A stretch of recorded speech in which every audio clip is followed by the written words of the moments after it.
कि वक्त के तराजू बड़ा मजबूत होला।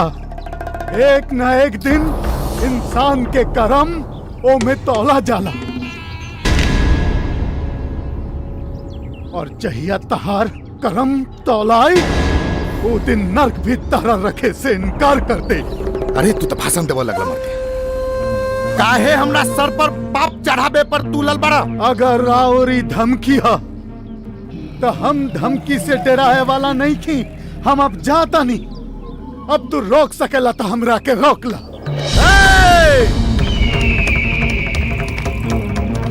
इस जमीन पर हाल तब नु चली जब तू जिंदा रहा। ए राजा!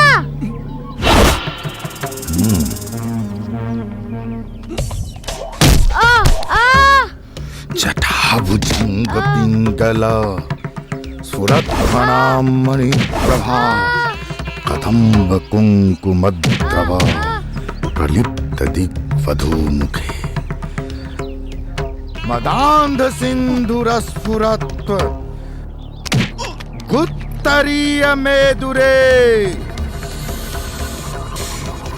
मनो विनोद मद्भुतं विभर्तु भूत भर्तरी सहस्रलोचन प्रभृत्य शेष लेख शेखरे प्रसून धूलि धोरणी विधूसरांग बीजभू भुजंग राजमाल्या निबद्ध जात जूट का श्रिय चिराय जायता चकोर बंधु शेखरा।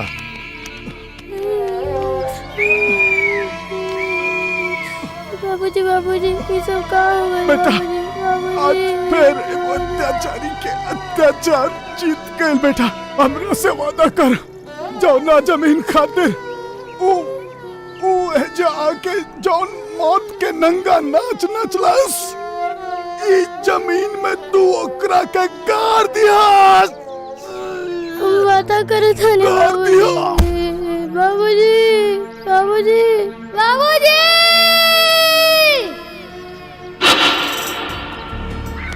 सरकार गुस्ताखी माफ हो। रुआ इतना जल्दी अपना आपा ना खोए के चाहत रहे। सरकार शुक्ला की एक दिन और सोचे के मौका देवे के चाहत रहे। वैसे भी खून खराबा में का रखल बा सरकार?